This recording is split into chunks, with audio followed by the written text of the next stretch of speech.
ኤፍራታ ከያፌት ጋር ለመኖር ወሰነች። ያፌትም በዚህ ነገር ላይ በጣም ደስተኛ ይመስላል።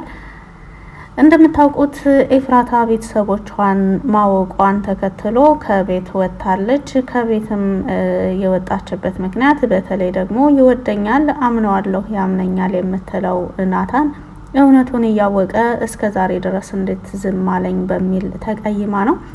ሰላም ውድና የተከበራችሁ የወጋገን ሚዲያ ቤተሰቦች፣ ለቻናሉ አዲስ ከሆናችሁ ሰብስክራይብ በማድረግ እንደዚሁም ቪዲዮውን በላይክ መጀመር አትርሱ። እንግዲህ ወደ ያፌት ቤት ስትሄድ ኤፍራታ ልቧ በጣም ተሰብሮ ነበረ። የገነትን እናትነትና እንደዚሁም የዳጊን ወንድሟ መሆን ይሄን ሁሉ እያወቀ ናታን ዝም ብሏት ስለኖረ ብዙ ምስጢሯን ስትነግረው ስታማክረው እንደዚሁም ቤተሰቦቿን ለማወቅ በጣም ጉጉት እንዳላት የምትናገረው ኤፍራታ ብዙ ጊዜ ምስጢረኛዬ ለምትለው ለናታን ነበረ። ናታን ደግሞ እንኳን ይሄን የምችለውንና የማልችለውንም ነገር ቢሆን ላንቺ ስል አደርጋለሁ በማለት ቃል ገብቶላት ነበረ። ነገር ግን እውነታውን የኤፍራታን ቤተሰብ እያወቀ እስከ ዛሬ ድረስ ሳይነግራት በመቆየቱ በጣም ተናዳለች። ነገሮች እኔ ላይ ብቻ ለምን ይደራረቡብኛል በማለት ራሷን በመውቀስ ከቤት ወጥታ መንገድ ላይ ወድቃ ነበረና የያፌት ሰዎች ደግሞ ኤፍራታ መንገድ ላይ ወድቃ እያለቀሰች ነው በማለት ሲነግሩት የኔ ንግስት የት ወድቃ ነው በማለት እሷን አፈላልጎ አግኝቶ ወደ ቤቱ ወስዷት ነበረ። ወደ ቤቱም ከወሰዳት በኋላ በጸባይ ብዙ ነገሮችን እየተለማመጠ እንደዚሁም ልብሷን ቀይራ ሳሎን ቤት እንድትቀመጥ አድርጓታል። ከዛም ሰራተኛዋ ቤት የለችም ነበረ። ምግብ ከውጭ ልግዛልሽ እንዴ? ምን ልግዛልሽ? ምን ትፈልጊያለሽ ከውጭ በማለት ሲጠይቃት ምንም አልፈልግም በማለት ነው የመለሰችለት። ምንም አልፈልግም ብላ ከመለሰችለት በኋላ እንዴ ሀሳብሽ በረሃብ መሞት ነው እንዴ በማለት ሲጠይቃት ምን አገባህ አንተ የራስህን ህይወት ብቻ መኖር ትችላለህ። ካሁን በኋላ የፈለከውን ማስያዝ የፈለከውን ማስፈታት ትችላለህ። እኔ አንተንም አላገባም በማለት ትናገረዋለች። አገባሽኝም አላገባሽኝም አንቺ ከኔ ጋር ነው የምትኖሩ ካሁን በኋላ በማለት እሱም ይመልስላታል።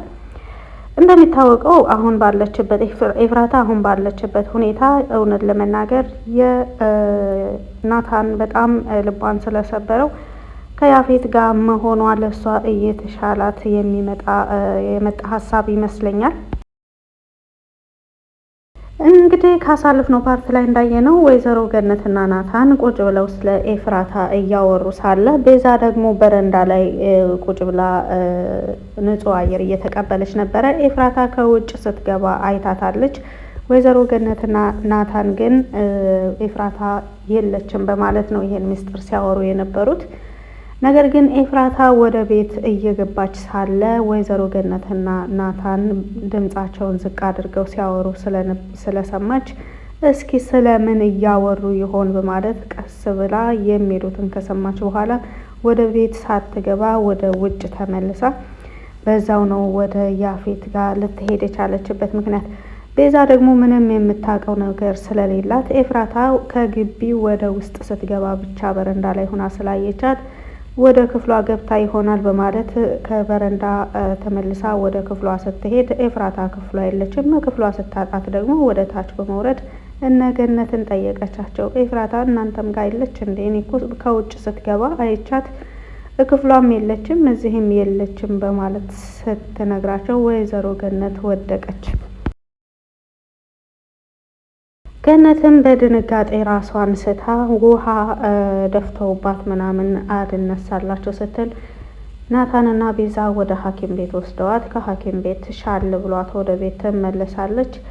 በልጄን ጎዳኋት በማለትም ራሷን እየወቀሰች ገንዬ አብሽሪ በማለት ቤዛ ልታጽናናት ብትሞክርም ምንም የሚስተካከል ነገር የለም ቤዝዬ በማለት ወይዘሮ ገነት ትመልስላታለች። ወይዘሮ ገነት አሁን ተስፋ የቆረጠች ይመስላል። ስልኳ ሳይሰራም ወይ ናታን እስኪ ደውልላት ለኤፍራታ ምን ሆና ይሆን? ምናልባት በደመ ነፍስ ስትሄድ መኪና ገጭቷት ይሆን? ልጄ የሆነ ነገር ትሆን ይሆን በማለት በማሰብ ለናታን ትጠይቀዋለች። ገነትዬ እኔ እኮ ደወልኩላት ነገር ግን አታነሳም በማለት ይመልስላታል። እስኪ አሁንም ደግመህ ሞክረው ስትለው መልሶ ሲደውል ኤፍራታ ሳትሆን ያፌት ነው ያነሳው። ሚስቴን አትረብሿት፣ አንድ ሰው ስልክ አላነሳ ካለ ማናገር አይፈልግም ማለት ነው በማለትም ይመልስለታል። ከዛም ወይዘሮ ገነት ስልኩን አምጣው አንዴ ልስማት በማለት ስልኩን ተቀበልና ሄሎ አቶ ያፌት እንዴት ነህ በማለት ሰላምታ ስትሰጠው ወይዘሮ ገነት እንደዚህ በትህትና ማናገር ትችያለሽ እንዴ ልካ በማለት ይስቃል። እባክህ ልጄን ድምጿን አንዴ ልስማው በማለትም ወይዘሮ ገነት ለያፌት ስትጠይቀው ማንንም ማግኘትም ሆነ ማናገር አትፈልግም፣ ማንም ሰው እንዳይረብሸን በማለት ስልክ ይዘጋል። ወይዘሮ ገነትም ወደ ቤቷ ለመመለስ ትወስናለች። እንደሚታወቀው ሂዊም ያፌትን ለሕግ ለማቅረብ ያስችለናል የሚሉ መረጃዎችን ለማሰባሰብ ወደ እነ ቤዛ ቤት ከመጣች እንደዚሁም በቻለችው አቅም ከያፌት ጋር ለመቅረብ እየሞከረች ይህን ስራ መስራት ከጀመረች ትንሽ ቆየት ብላለች። እየሰራቸው ባለችውም ስራ ውጤታማ እየሆነች ነው። ምንም አሁን ላይ ያለው ነገር በያፌት ሰዎች ቁጥጥር ስር ለመዋል በጣም ቀላል የሚባል ሁኔታ ላይ ብትሆንም ራሷን የሚያሰጋት ነገር ቢኖር የነዛ የታገቱት ሴቶችና እንደዚሁም ፍትህ ያጡት ሰዎች፣ ምክንያቱም አባቴ ራሱን ሊያጠፋ የቻለው ፍትህ ባለማግኘት ነው በማለት እነዛም ሴቶች ፍትህ ባለማግኘት ተስፋ በመቁረጥ ራሳቸውን እንዲያጠፉ አልፈልግም፣ እኔ የሆነ መፍትሄ መፈለግ አለብኝ በማለት ከስራ ባልደረባዋ እንደዚሁም ከፍቅረኛዋ ጋር ትወያያለች። ሂውዬ ራስሽን ጠብቂ በማለትም እሱም ያስጠነቅቃታል። ወይዘሮ ገነትም ከነቤዛ ቤት ለመውጣት እቃዎቿን ሰብስባ ወደ ሳሎን ቤት ስትሄድ ቤዛና ናታን ታች ሳሎን ቤት ነበሩና በጣም ተደናገጡ። ገንዬ ለምን ትሄጃለሽ በማለትም ቤዛ ስትጠይቃት ቤዚዬ ካሁን በኋላ ምንም አትበይኝ፣ ካሁን በፊት እኔን ከዚህ ቤት ለማስወጣት ብዙ ነገር አድርገሻል። እኔ ግን እንደ ሰራተኛ ሳይሆን አንቺን እንደ ሰራተኛ ሳልታዘዝሽ አንቺን በብዙ ነገር እያስፈራራው እዚህ ለመቆየት ችያለሁ። አሁን ግን በራሴ ፍላጎት በራሴ ፍቃድ ከዚህ ቤት እወጣለሁ በማለት ትመልስላታለች። እሺ ወደ የት ነው የምትሄጂው በማለትም ሲጠይቃት ናታን ወደ ልጄ ቤት ወደ ዳጊ ልሄድ ነው በማለትም ትመልስለታለች። በቃ አንቺ ይሄን ከወሰንሽ ምንም ማድረግ አንችልም በማለት ናታን ይሸኛታል። ወይዘሮ ገነትም ከነ ዳጊና ከነ ቢንያም ጋር ደርሳለች። ከዛም በኋላ በጣም እያለቀሰች በጣም ተስፋ በመቁረጥ ነበረ የተቀመጠችው። እንግዲህ ናታንም በጣም ተናዷል። በሁሉም ነገር ራሱን ተጠያቂ ያደረገው ናታን፣ ምክንያቱም ይሄንን ነገር በዚህ መልኩ መስማት የለባትም ነበር በማለት ራሱን እንደ ተጠያቂ፣ ምክንያቱም ከአሁን በፊት ቤተሰቦችን ማግኘት እፈልጋለሁ፣ ከምንም በላይ በህይወት እየኖርክ ያለሁት እኔ ቤተሰቦችን ለማግኘት ስል ነው በማለት በጣም ቤተሰቦቿን ለማግኘት በጉጉት ስትጠብቅ የነበረችው ኤፍራታ እወደዋለሁ አምነዋለሁ የምትለው በናታን ስትከዳ ማየቱ ለሷ በጣም ከባድ ነገር ሆኖባታል።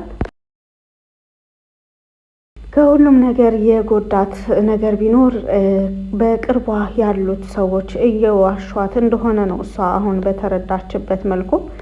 እንግዲህ ያፌትም ኤፍራታ ራሷን እንዳትጎዳ እንደዚሁም በማልቀስም ደግሞ ወዳልሆነ ውሳኔ እንድትሄድ ብቻዋን ሊተዋት አልፈለገም። እውነት ለመናገር አሁን ላይ እያየሁት ያለሁት እኔ ያፌት እውነትም ኤፍራታን የሚወዳት ነው የመሰለኝ። ምክንያቱም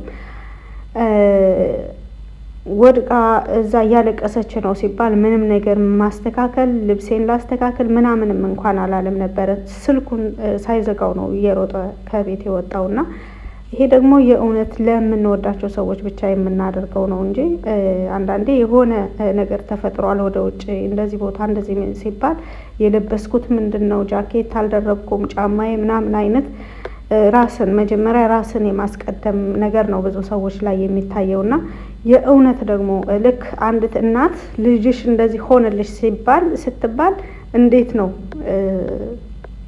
ሮጣ ወደ ልጇ ለመድረስ የምትጣደፈው? እንደዛ ነው ያየውበት ሁኔታና የእውነት የሚወዳትም እየመሰለኝ ነው ያለው እኔ እንግዲህ እንደተመልካች